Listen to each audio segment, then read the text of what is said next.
que ellos no pusieron por escrito.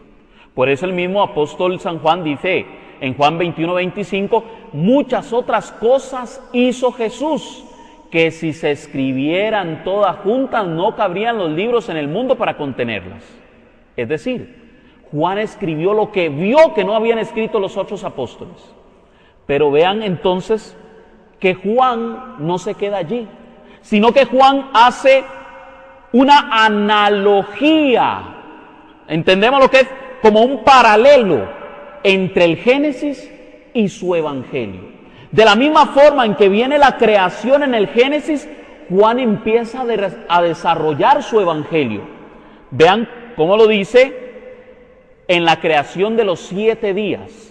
Génesis 1:3 dice lo siguiente: dijo Dios, haya luz, y hubo luz. Ahora vean cómo lo hace el apóstol Juan. En Juan 1:4 dice, en ella estaba la vida. ¿En quién? En la palabra estaba la vida.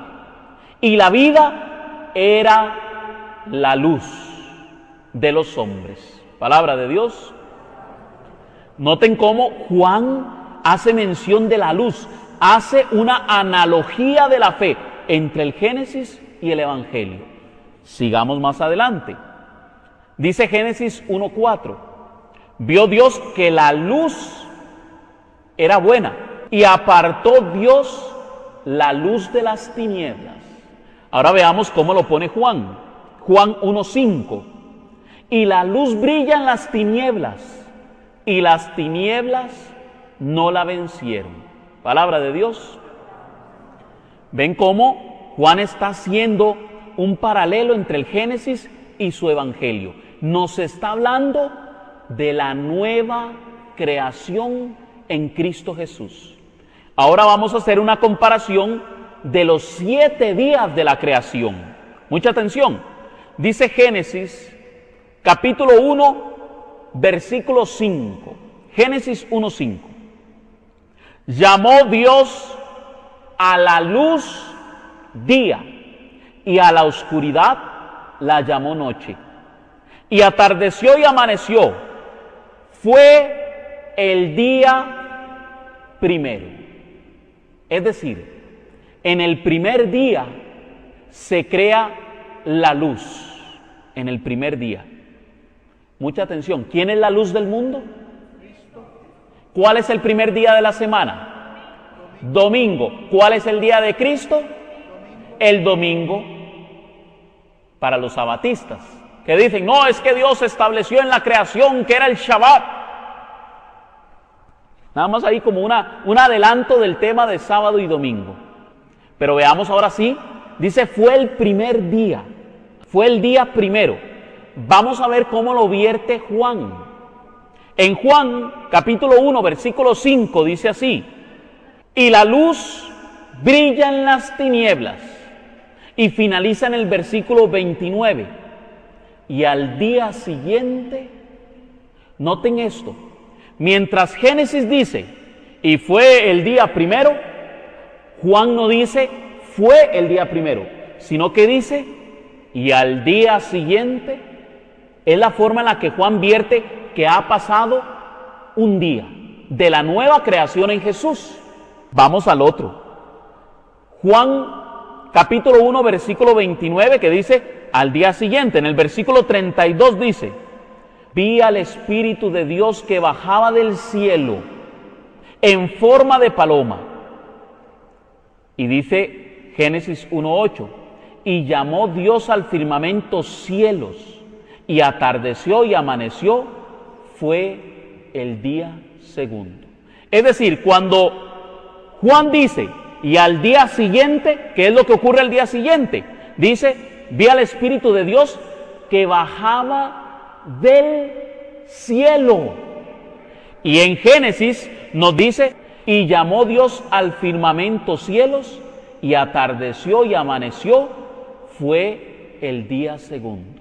Una vez más se hace una analogía, pero vamos a ir más rápido porque son 7 días. Usted puede hacer una comparación entre Génesis y el Evangelio según San Juan para ver todas las coincidencias que tienen entre sí. Vamos a ir al tercer día. En Juan 1:35 dice, y al día siguiente, y en Génesis 1:13 dice, y fue la tarde y la mañana del día tercero. Vamos al cuarto día. Dice Juan 1:43, y al día siguiente, ven cómo Juan dice al día siguiente, mientras que Génesis dice, y atardeció y amaneció, fue el día cuarto. Mucha atención aquí, porque lo que va a ocurrir a continuación se sale por completo de contexto. De un pronto a otro, Juan cambia lo que está escribiendo, y esta analogía que nos está llevando día a día, de un pronto a otro, la deshace. Vean lo que ocurre. Juan capítulo 2, versículo 1, dice así, 3 días después. ¿Qué habrá ocurrido 3 días después? En lugar de decir, al día siguiente, está en el cuarto día, y de un pronto a otro dice, 3 días después. ¿A qué fecha se está refiriendo? ¿Qué día de la semana? El séptimo día. ¿Y qué ocurre en Génesis 2:3? Y dice, y bendijo Dios el séptimo día. Mucha atención, porque el séptimo día para algunos hermanos es como el día más importante de la semana, para los adventistas. Pero resulta que en el séptimo día ocurrieron cosas desastrosas. En el séptimo día es cuando se da la caída de la raza humana. Es en el séptimo día en que Adán y Eva pecan. En el séptimo día Cristo está muerto, en el Shabbat. Es un día oscuro, el sábado. Pero también a través de la caída del hombre, en el mismo momento en que cae la raza humana, Dios le promete a los hombres que va a haber una redención. Resulta que se le aparece la serpiente a la mujer, y Eva toma el fruto prohibido, lo come y lleva a su marido a comer del fruto prohibido. Inmediatamente Dios se les aparece y le dice a Adán, ¿qué has hecho? ¿Has comido del fruto del bien y del mal? Y él le dice, la mujer que tú me diste me dio de comer. Oiga, qué carebar. Le echa la culpa a la mujer y a Dios por haberle dado a la mujer. No, si es que así somos nosotros, los pecadores. Cuando no queremos aceptar la culpa, le echamos la culpa al otro. Y le pregunta a la mujer, ¿qué has hecho? Y le dice a la mujer, la serpiente. Fue la serpiente. Le echa la culpa al pobre animal. ¿Quién la tiene a ella desobediente? Pero entonces Dios se dirige a la serpiente y le dice, maldita seas entre todas las bestias, polvo comerás y en tu vientre te arrastrarás. Y ahora lo que va a decir Dios en este momento es algo insólito. Dios hace una profecía por su propia boca. Normalmente Dios utiliza un profeta para hacer una profecía, pero en este momento la profecía que se va a proclamar viene por boca de Dios. Eso está en Génesis capítulo 3, versículo 15. Génesis 3:15. Oiga lo que dice. Haré que haya enemistad entre ti y la mujer, entre tu descendencia, la descendencia de Satanás, y la de ella, la descendencia de la mujer. Él te pisará la cabeza, mientras tú herirás su calcañar. Palabra de Dios. Desde el mismo momento de la caída del hombre, se promete la redención. La raza humana va a ser redimida por un hombre y una mujer que aplastarán la cabeza de la serpiente. Yo pregunto, ¿quién es esa mujer? Ahí dice que es María. Porque yo me he topado a más de un hermano no católico que me ha dicho, no, no, no, ese es el pueblo de Israel representado en una mujer. Los testigos de Jehová dicen, es una legión de ángeles que van a aplastar a Satanás. Vamos a ver, ¿quién es aquel que aplastó la cabeza de la serpiente? Jesús. Amén. Jesús es el que aplasta la cabeza de la serpiente. Es más, el libro de los Romanos nos dice que Cristo va a poner a Satanás por debajo de nuestros pies, porque Él ya lo venció. Yo ya he vencido al mundo, dice Jesús. Claro, Cristo vence a Satanás en la cruz. Entonces, si la descendencia de aquella mujer es Jesús, ¿quién es la madre de Jesús? María. Automáticamente viene por su peso. ¿Por qué? Porque algunos dicen, no, es que, vamos a ver, ¿cuántas mujeres hay en el Edén en ese momento? Una. ¿Quién es? Eva. Nada más. Eva. Entonces dirían, es Eva. Pero aquí hay un problema. Si fuera Eva la que tiene enemistad con Satanás, entonces Eva no hubiera pecado. Y todo lo contrario. Más bien, Eva hizo amistad con Satanás en el momento que le hizo caso. Y toda la raza humana ha entrado en pecado. Y entrar en pecado es entrar en amistad con Satanás. Dios le está prometiendo a una mujer y a un hombre que no van a tener amistad con Satanás. Es decir, no van a tener pecado alguno. El dogma de la Inmaculada Concepción. Pero para que no quede duda y que no se diga que es que esta historia se la inventó Eddie en una reflexión que se le ocurrió a él, vamos a ver qué dice Juan. Porque recuerden que estamos en el séptimo día, en el día de la caída de Adán y de Eva, en el séptimo día de la primera creación. Pero según la nueva creación de Juan, la creación en Cristo, vea lo que dice Juan que ocurre 3 días después. Y habíamos dicho, ya llevábamos el 4.º día. Y Juan de un pronto a otro dice, 3 días después, al 7.º día, ¿qué ocurre en la nueva creación de Juan? Juan capítulo 2, versículo 1 al 5. Oiga lo que dice. 3 días más tarde, se celebraba una boda en Caná de Galilea. Sucedió que se terminó el vino preparado para la boda y se quedaron sin vino.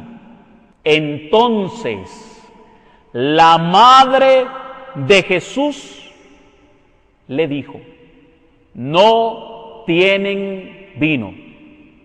Jesús le respondió, mujer. Mucha atención cómo le dice Jesús.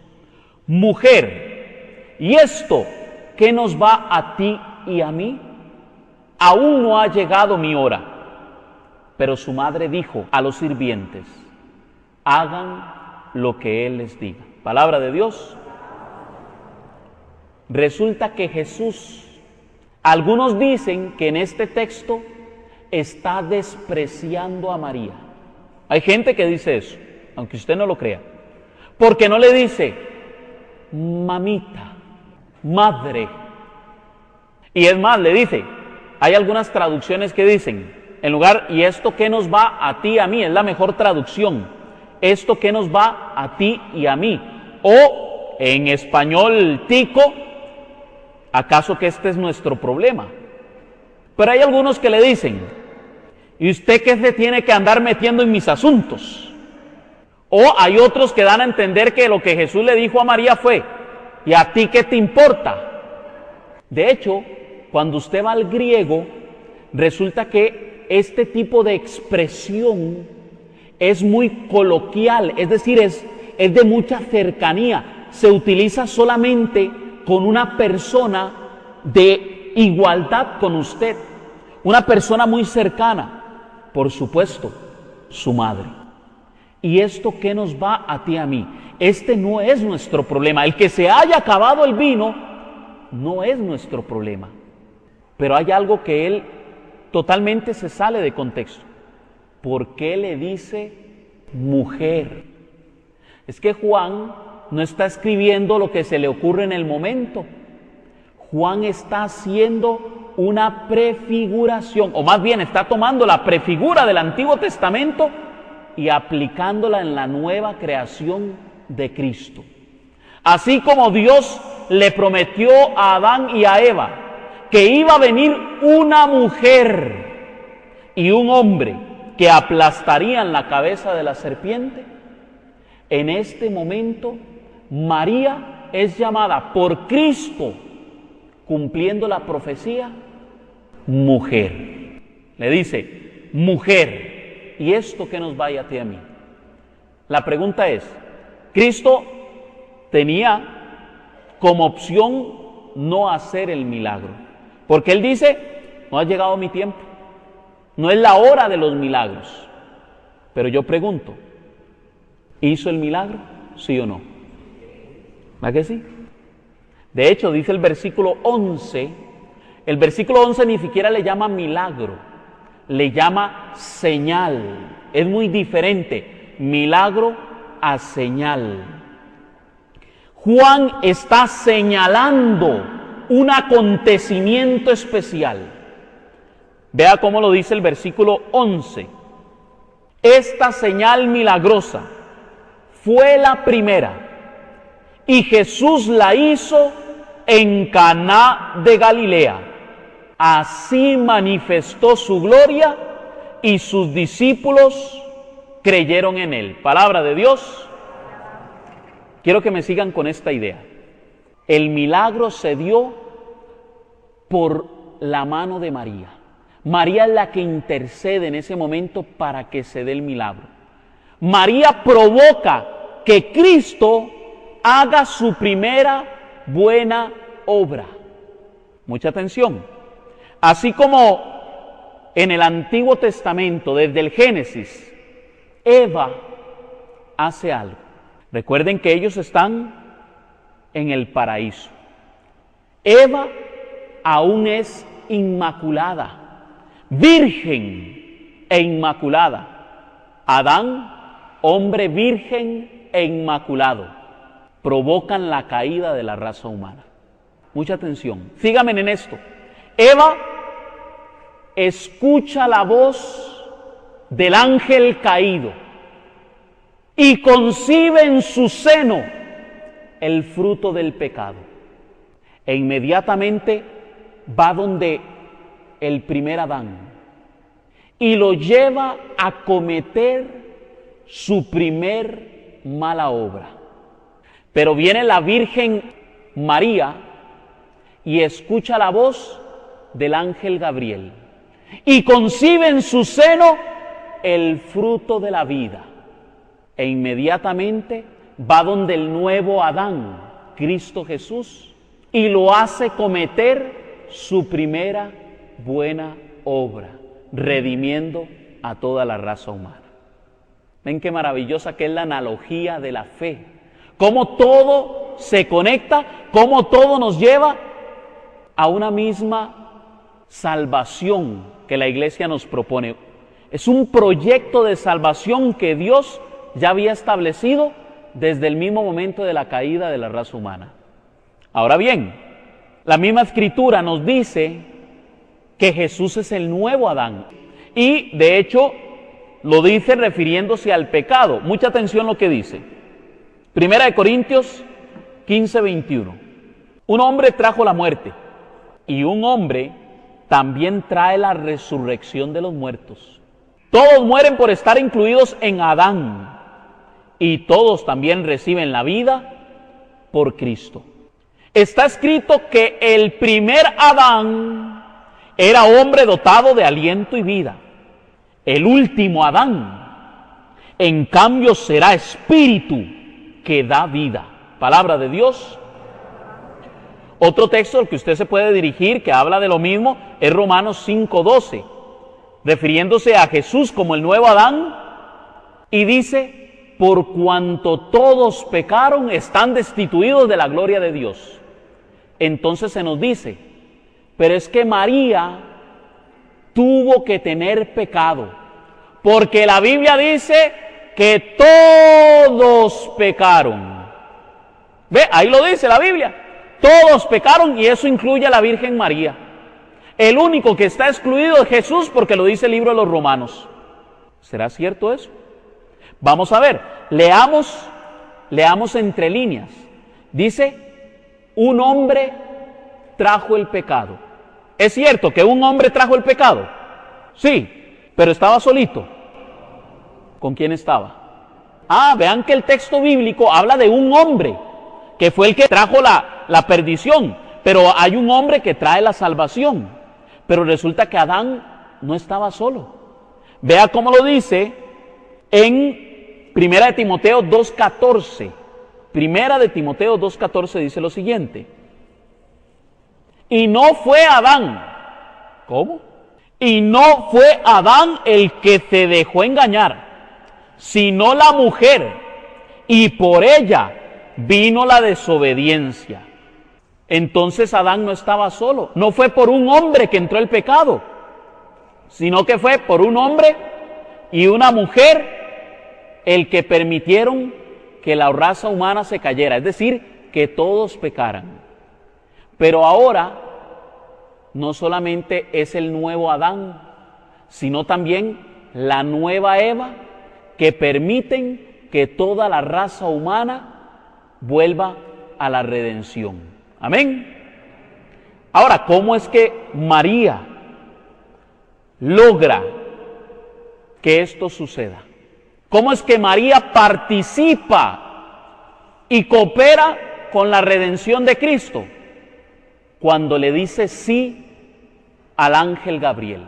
Cuando la Virgen María aceptó ser la madre de Jesús, dicen los místicos que todo el universo, los ángeles en el cielo, esperando la respuesta de María, contuvieron el aliento.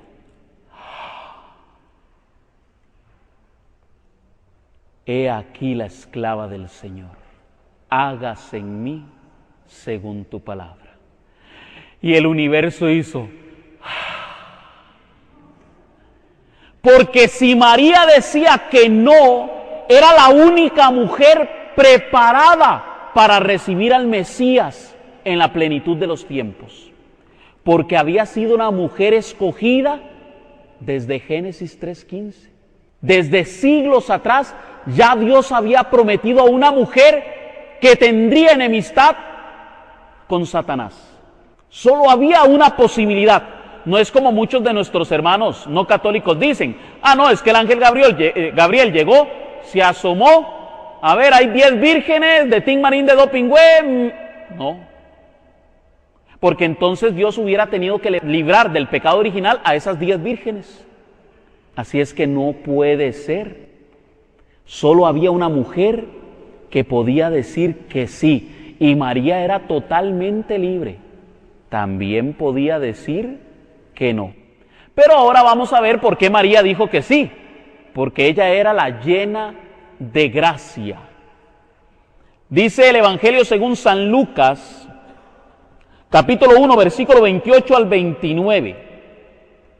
Y entrando el ángel, le dijo: Salve, llena de gracia, el Señor está contigo.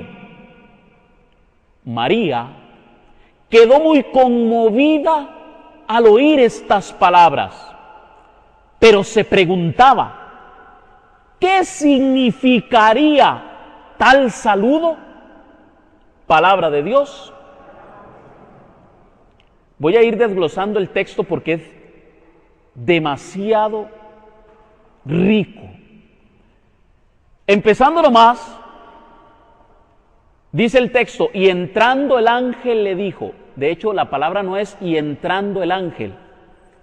Por ejemplo, cuando el ángel se le presenta a Zacarías, unos versículos antes, dice que el ángel se le apareció a Zacarías, el padre de Juan el Bautista.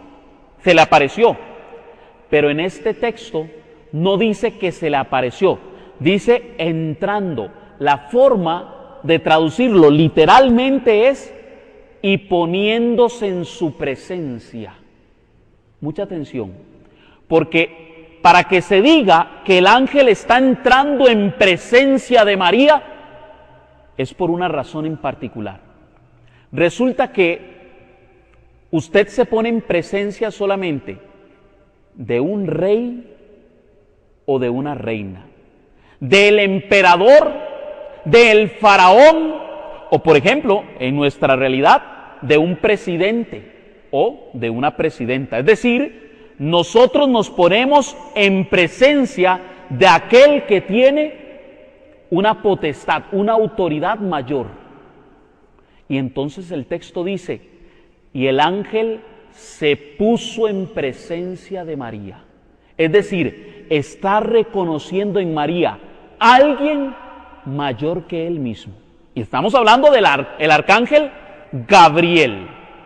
El arcángel Gabriel, o sea, estamos hablando de uno de los príncipes de los ángeles. Y reconoce en María que es superior a él. E inmediatamente la saluda. Salve, llena de gracia. Pero noten lo siguiente. Dice que María le conmovieron las palabras del ángel. Salve, llena de gracia. Pero no fue eso lo que a ella realmente le atrajo. Le puso una duda. Pero ¿qué saludo es este? ¿Por qué me saluda así un ángel? Es que resulta que el saludo que le hizo el ángel no es cualquier tipo de saludo. Cuando el ángel Gabriel le saluda a María, utiliza estas palabras en griego. Jaire, que jaritomene, salve, llena de gracia. La palabra salve resulta que tiene un significado muy profundo. Bueno, primero era un saludo que invitaba a la alegría. Si usted era un amigo mío, yo podía saludarlo en griego, Jaire, alégrate. Pero cuando ese saludo era acompañado de un elogio, el saludo se volvía un saludo imperial. Por ejemplo, Jaire, Kaiser, salve el César. El César era un título de honor que recibía el emperador. Y la forma de saludar al emperador no era así. ¡Salve César! ¡Pura vida! No. Cuando usted saludaba al emperador, había una forma de saludarlo. Y de hecho, cuando Cristo va a ser crucificado, a él se le utiliza ese saludo, pero en son de burla. Veamos cómo lo dice Mateo, capítulo 27, versículo 29. Mateo 27, 29, dice lo siguiente. Trenzaron una corona de espinas. ¿Por qué una corona? Porque Jesús es el Rey. Se la pusieron sobre su cabeza y en su mano derecha pusieron una caña, es decir, como un báculo, lo que utilizan los reyes. Y doblando la rodilla delante de él, le hacían burla diciendo, salve, Rey de los judíos. En griego, Jaire, Basileo tan Judaian.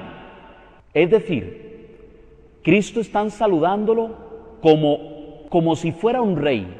Por eso lo visten con una capa roja, le ponen una caña por báculo y le ponen una corona de espinas.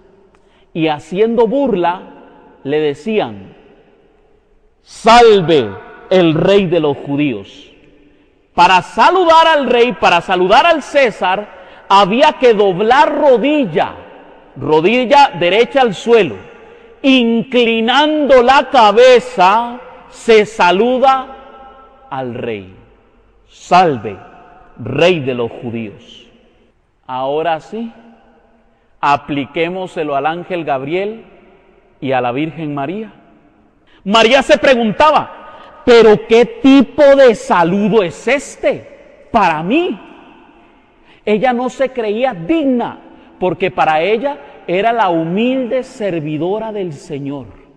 Pero se presenta el ángel Gabriel, y estamos hablando de que se dice que los arcángeles, aquellos que han podido ver un ángel, dicen que mide alrededor de 2 metros de alto, más o menos como yo quisiera ser. Sus alas se extienden de punta a punta, 4 metros de ancho, resplandecientes de la luz de Dios. Imagínese usted, el ángel Gabriel se pone en presencia de María, aquella que es más que él, y doblando la rodilla le dice, salve, llena eres de gracia, el Señor es contigo. El ángel Gabriel está reconociendo a María como reina y señora de los ángeles. Amén. Ahora bien, no se queda allí. Resulta que la palabra quejaritomene también tiene un significado muy profundo.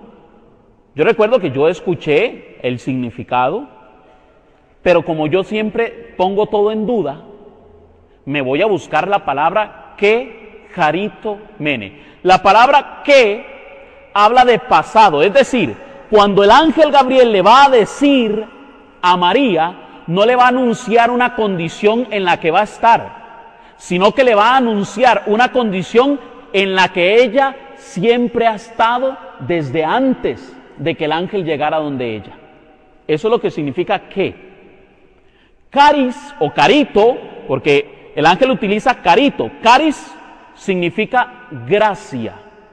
Carito significa gracia abundante o plenitud de gracia. Por eso San Jerónimo traduce gratia plena, plenitud de gracia, llena de gracia.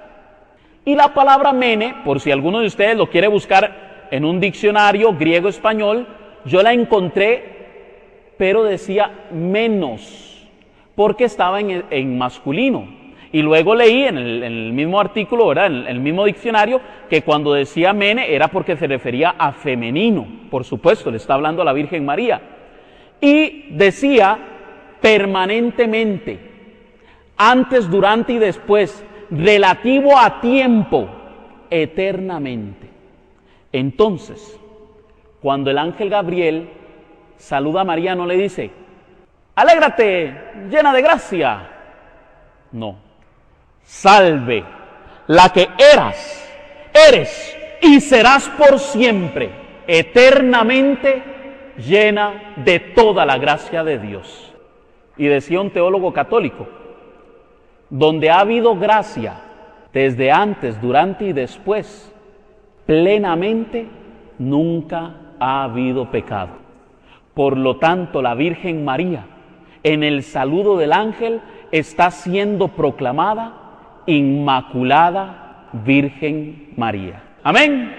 Démosle un aplauso al Señor, porque para Él es la gloria, para Él el poder, por los siglos de los siglos.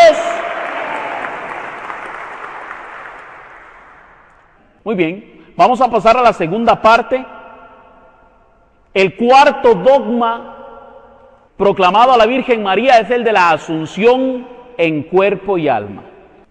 El dogma de la Asunción de la Virgen María fue proclamado en 1950 bajo la Constitución Dogmática Magnificentesimus Deus por el Papa Pío XII, y es lo que celebramos el 15 de agosto, el Día de las Madres aquí en Costa Rica. Vamos a iniciar una vez más hablando de la mujer. ¿Cómo sabemos que aquella mujer de la que hablaba Génesis 3:15 es la Virgen María? Porque la Sagrada Escritura, bueno, número 1, en Génesis 3:15 se menciona que está la serpiente, la mujer y el Mesías, ¿verdad? La mujer y el Mesías van a aplastar la cabeza de la serpiente. Ahora bien, dice Juan capítulo 2, versículo 3, la que es llamada mujer en las bodas de Caná es la Virgen María. Pero también en Gálatas capítulo 4, versículo 4, se nos dice que en la plenitud de los tiempos Dios envió a su Hijo nacido de mujer y bajo la ley. Es decir, Cristo nace de una mujer en la plenitud de los tiempos.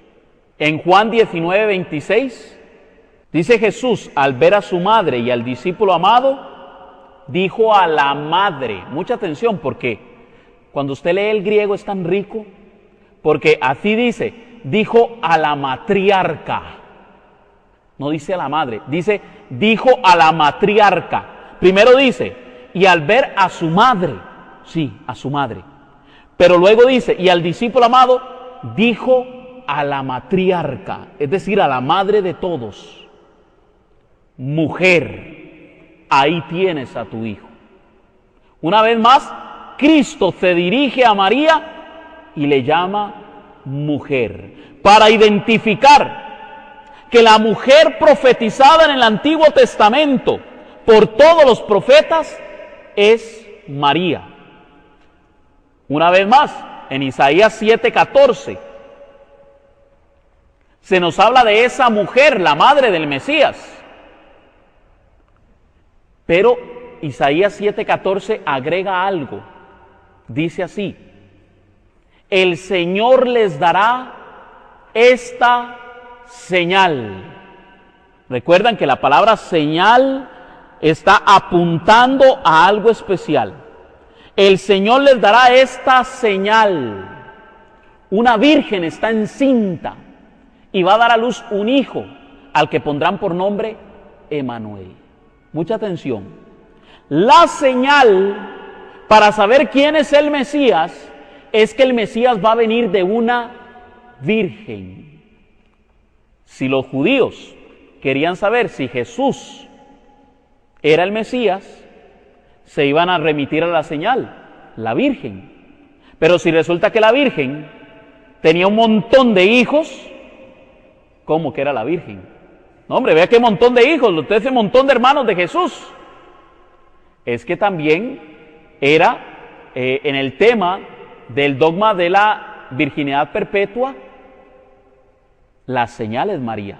Para saber que Jesús es el Mesías, hay que ver que la Virgen es María. Ahora bien, noten que la señal no es el Mesías. La señal es que la Virgen está encinta. Ahora, tiene que ser una señal milagrosa. ¿Por qué? Porque si la Virgen queda encinta después de haber tenido relaciones, ¿qué tiene eso de milagroso? Nada, es algo natural. Pero lo extraordinario que anuncia aquí el profeta es que la Virgen está encinta siendo virgen. Ahí es donde está el milagro.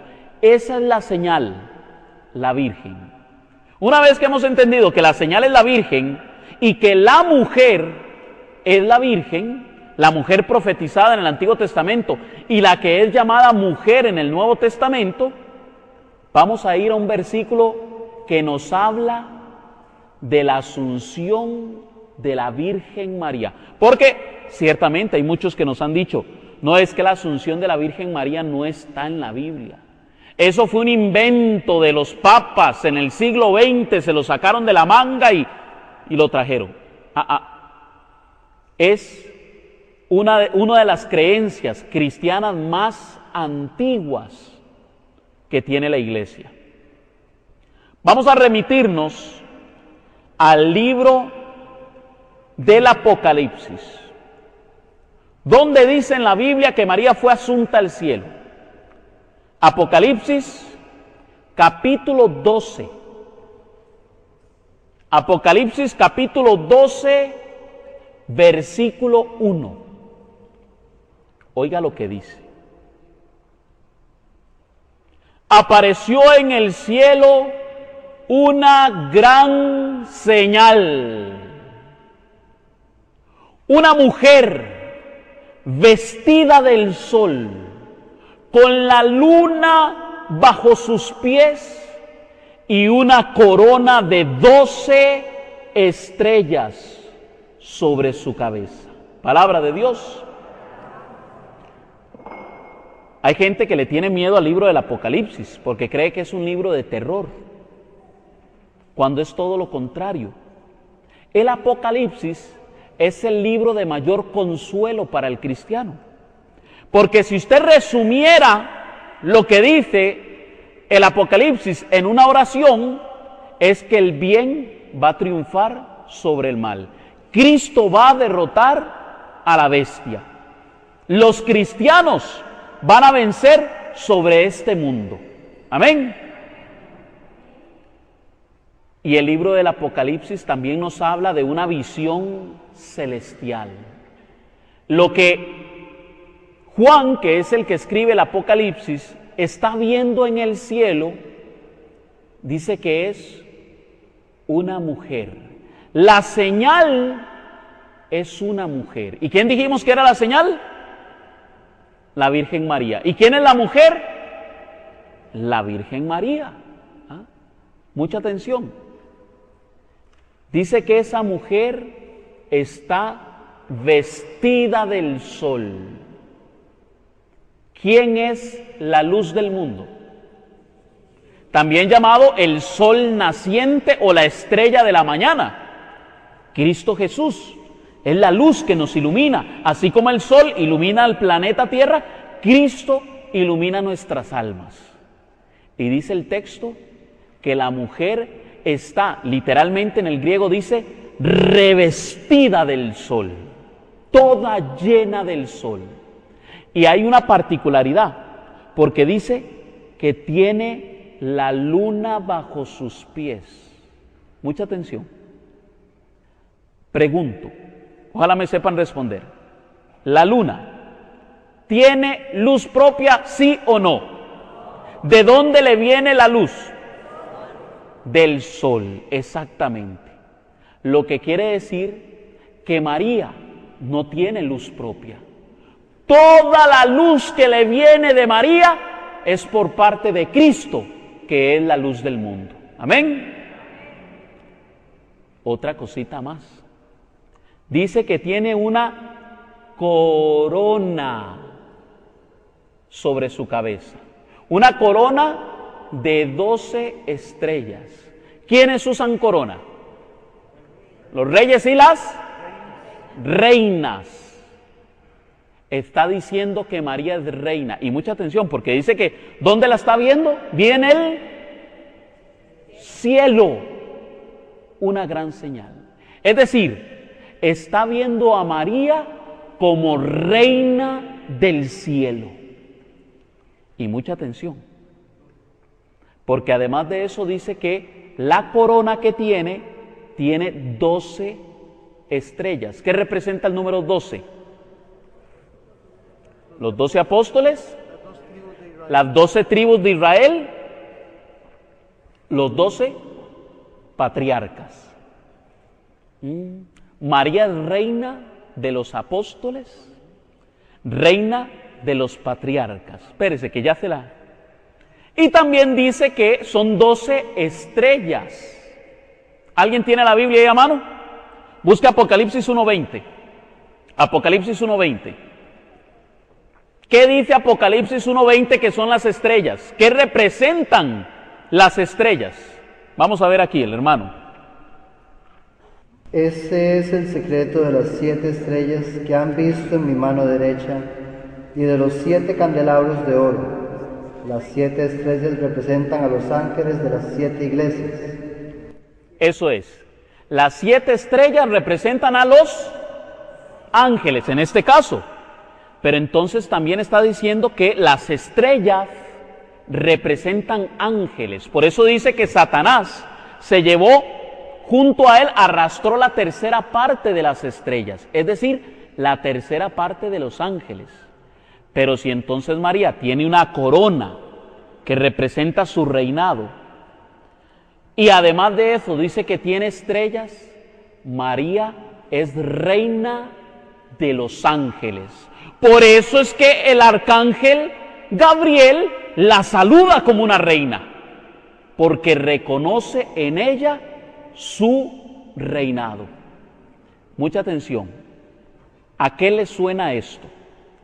Reina del cielo, ruega por nosotros. Reina de los patriarcas, ruega por nosotros. Reina de los profetas, reina de los apóstoles, reina de los mártires, reina de los ángeles. ¿A qué le suena? Las letanías. Ahora muy bellamente el hermano nos las recitó de memoria. ¡Qué envidia! Yo me las aprendí de chiquitito, pero luego se me olvidaron. Como me hice protestante, entonces seguramente hice borrón y cuenta nueva. Pero qué maravilla. Hay gente que cree que las letanías se las sacaron de la manga la Iglesia Católica. No. Todas las letanías tienen algún fundamento bíblico. Sigamos leyendo. Dice Apocalipsis 12:2. Está embarazada y grita de dolor porque le ha llegado la hora de dar a luz. Mucha atención, porque ¿cómo es eso? María está en el cielo, pero está embarazada y le ha llegado la hora de dar a luz. ¿Qué es esto tan raro? Vamos a seguir leyendo y ya lo vamos a explicar. Apocalipsis 12:3. Apareció también otra señal, un enorme dragón rojo con 7 cabezas y 10 cuernos, y en las cabezas 7 coronas. Este dragón, luego nos va a decir el Apocalipsis, representa la serpiente que aparece en Génesis 3:15. Seguimos. El dragón se detuvo delante de la mujer que iba a dar a luz para devorar a su hijo en cuanto naciera. Palabra de Dios. Noten lo siguiente. Nos está hablando ahora de la persecución de Herodes a los inocentes. ¿Recuerdan? Cuando Herodes quería matar a Jesús. Pero ¿cómo es esto? Si está viendo a María en el cielo y ahora la ve embarazada y de un pronto a otro menciona lo que pasó antes. Es que hay gente que cree que el Apocalipsis solamente le habla a usted del futuro.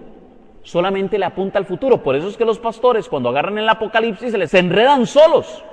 ¿Por qué? Porque creen que el Apocalipsis solo habla del futuro. Pero aquí estamos evidenciando que no es así. Es más, un versículo más, vamos a leer. Y la mujer, ¿quién? La mujer dio a luz un hijo varón que ha de gobernar a todas las naciones con vara de hierro. Pero su hijo fue arrebatado y llevado ante Dios y su trono. Palabra de Dios. Ahora resulta que Apocalipsis nos está hablando de la ascensión de Jesucristo. ¿Por qué este enredo? Se los voy a poner así. Para Dios no hay pasado, no hay presente, ni hay futuro. Dios vive en la eternidad. Nosotros sí tenemos pasado, presente y futuro, pero en Dios no. Dios, cuando lo vea a usted, lo vea a todo usted, antes, durante y después, completito. Por decirlo así, Dios en este momento, cuando posa su mirada sobre mí, sobre Eddie, no ve al Eddie de 33 años. Ve al Eddie que fue concebido en el vientre de su madre. Ve al Eddie que se desarrolló como un embrión en el vientre de la madre. Ve al Eddie que nació. Ve al Eddie de 5 años, de 10, de 15, de 20, de 30. Y me ve, todavía hoy me está viendo como si tuviera 60, 70, 80, 90, 100 y ojalá un poquito más. Dios nos ve completamente. Cuando el Apocalipsis habla de María, habla de aquella María que estaba embarazada del Mesías, que dio a luz al Mesías, que fue perseguida porque querían matarle a su hijo. Y ve a la María que estuvo delante de Jesús cuando fue llevado al cielo. Amén. Por eso dice y vi en el cielo una gran señal, una mujer vestida del sol con la luna bajo sus pies y una corona de 2 estrellas. Noten lo siguiente, la mujer tiene enemistad con Satanás, con el dragón. El dragón quiere matar al niño y el dragón tiene enemistad con la mujer. Eso vamos a leerlo a continuación. En Apocalipsis 12:9 nos dice lo siguiente: el dragón grande, la serpiente antigua, conocida como el demonio o Satanás, fue expulsado. El seductor del mundo entero fue arrojado a la tierra y sus ángeles con él. Versículo 13. Cuando el dragón vio que había sido arrojado a la tierra, se puso a perseguir a la mujer que había dado a luz al varón. Palabra de Dios. Porque el dragón se pone a perseguir a la mujer. Porque dice que el dragón, en el versículo 9 dice que el dragón es la serpiente antigua, la que Dios había prometido tendría enemistad con la mujer. Por eso es que persigue a la Virgen María. Pero vea lo que sucede. Versículo 14. Pero se le dieron a la mujer las 2 alas del águila grande para que volara al desierto, a su lugar. Allí será mantenida lejos del dragón por un tiempo, 2 tiempos y la mitad de un tiempo. Palabra de Dios. Dice que a la mujer se le dieron las 2 alas del águila grande. ¿Para qué son las alas? Para volar. Signo de la asunción en cuerpo y alma de la Santísima Virgen María. Amén. Claro, hay muchos otros textos que nos hablan también de la asunción de la Virgen María, o que prefiguraron en el Antiguo Testamento la asunción de la Virgen María. Es el caso de Enoc y Elías. Dice la palabra de Dios que ellos fueron llevados al cielo en cuerpo y alma. Prefigura de la Santísima Virgen María, que sería llevada en cuerpo y alma al cielo. La vez pasada me preguntaba un hermano, ¿pero por qué dice que fue llevada al desierto? Cuando la palabra de Dios en el Antiguo Testamento decía que el pueblo era llevado al desierto, lo que significaba era que iba a ser llevado al encuentro con Dios. María, se le dieron las 2 alas del águila grande para ser llevado al encuentro con Dios. Amén. Ahora bien, resulta que dice Apocalipsis 12:17, mucha atención. Entonces el dragón se enfureció contra la mujer y se fue a hacer la guerra al resto de sus hijos. Palabra de Dios. ¿Cómo? Pero no era que María no había tenido más hijos. Y yo dije que me iba a ser protestante. Si me enseñaban el versículo donde decía que María había tenido más hijos, yo dije que me hacía protestante. ¿Verdad que sí?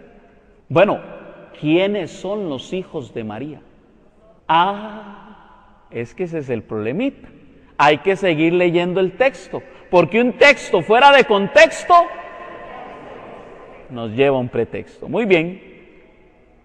Entonces el dragón se enfureció contra la mujer y se fue a hacer la guerra al resto de sus hijos. Es decir, a los que observan los mandamientos de Dios y guardan el mensaje de Jesús. Palabra de Dios. Los hermanos no católicos dicen que esa mujer no es María. Es más, les voy a decir algo que, aunque usted no lo crea, existen católicos que afirman que esa mujer no es María. Le van a decir que esa mujer es la iglesia. Yo le preguntaría a esta persona, ¿En qué momento la iglesia dio a luz a Jesús? No. Jesús es el que da a luz a la iglesia. Eso sí, cuando Cristo es atravesado en el costado, da a luz a la iglesia de la manera en que Adán dio a luz a Eva. Es Jesús el que da luz a la iglesia, no la iglesia a Jesús. Entonces le van a decir, no, pero es que es el pueblo de Israel que prefiguraba la iglesia, la que da a luz a Jesús. ¿Ve? Ahí sí. ¿Sí? De hecho, esa mujer es la iglesia. Esa mujer es el pueblo de Israel. ¿Sabe por qué? Porque una israelita, la mejor del pueblo de Israel, dio a luz, literalmente parió al Hijo de Dios. Y esa mujer es figura o arquetipo de la iglesia, es el modelo de la iglesia. Por eso es que muchos a veces se confunden y afirman que es la iglesia o que es Israel. Pero entonces vamos a ver qué opina la Iglesia Católica sobre Apocalipsis 12. Porque, vean, yo me he topado con algunos sacerdotes. Hay algunos que sí creen que la mujer es la Virgen María. Pero me he topado con sacerdotes que me han dicho, no es la mujer, es la iglesia. Me he topado con hermanos católicos que son teólogos, mis respetos para los teólogos, pero afirman que no, que esa mujer es el pueblo de Israel. Pero ¿a quién le creo yo? ¿A un sacerdote? ¿A un teólogo? ¿O a la Iglesia Universal que estableció en el catecismo de la Iglesia Católica, revisado por todos los obispos del mundo, que declaran quién es esa mujer en el numeral 2853, hablando de la serpiente, el dragón, dice lo siguiente: se lanza en persecución de la mujer, pero no consigue alcanzarla. La nueva Eva, llena de gracia, del Espíritu Santo, es preservada del pecado y de la corrupción de la muerte, concepción inmaculada y asunción de la Santísima Madre de Dios, María siempre Virgen. Eso es lo que nos enseña oficialmente la Iglesia Católica a través del catecismo de la Iglesia. La mujer es la llena de gracia. Aquella mujer de Apocalipsis 12 que es perseguida por el dragón, por la serpiente, es la Santísima Virgen María. Hay un documento del siglo II que se llama el Transitus Mariae. No está en la Biblia, ese no lo busque en la Biblia, por favor. No está en la Biblia. Es un documento llamado apócrifo. Recuerdan que cuando hablamos del canon bíblico, estuvimos hablando de que existían documentos apócrifos, que no significaba precisamente que eran malditos, sino que la iglesia no los había reconocido como inspirados, pero que a través de esos documentos usted podía darse cuenta de cuál era el pensamiento de los cristianos de los primeros siglos. Y si es del siglo II, recuerden que habíamos dicho que normalmente estos documentos deben de ser datados un par de años atrás, más o menos 80 años atrás. Posiblemente ya venía siendo predicado en el siglo I, pero queda por escrito en el siglo II. El Transitus Mariae nos habla de la dormitación de la Virgen María. De hecho, cuando el Papa Pío XII declara el dogma, no dice si María murió, no dice, porque pudo haber muerto, pero luego haber resucitado y llevada ante Dios en cuerpo y alma, como en el caso de Cristo Jesús. El documento, de hecho, el Transitus Mariae, dice como que ella se durmió, como que entró en un descanso y luego fue llevada en cuerpo y alma al cielo por los ángeles. ¿Qué podemos decir? ¿Murió o no murió la Virgen María? Realmente eso no lo declara dogmáticamente la Iglesia, pero muy sencillo, se los voy a responder así. María es inmaculada, sin pecado concebida. Ya lo vimos en el tema. María no tuvo pecado. Y la paga del pecado es la... Si María no tuvo pecado, no tuvo por qué morir. Sin embargo, también dicen algunos teólogos que María, en solidaridad con su Hijo, el cual tampoco tenía por qué morir, muere en el descanso eterno y es resucitada y llevada en cuerpo y alma al cielo. Amén. Ven, pongámonos de pie para saludar a nuestra Madrecita Santa, la Virgen María, diciéndole: Dios te salve, Reina y Madre, Madre de misericordia, vida, dulzura y esperanza nuestra. Dios te salve, a ti clamamos, los desterrados hijos de Eva. A ti suspiramos, gimiendo y llorando en este valle de lágrimas. Ea pues, Señora, abogada nuestra, vuelve a nosotros esos tus ojos misericordiosos y después de este destierro, muéstranos a Jesús, fruto bendito de tu vientre. Oh clemente, oh piadosa, oh dulce Virgen María, ruega por nosotros, Santa Madre de Dios.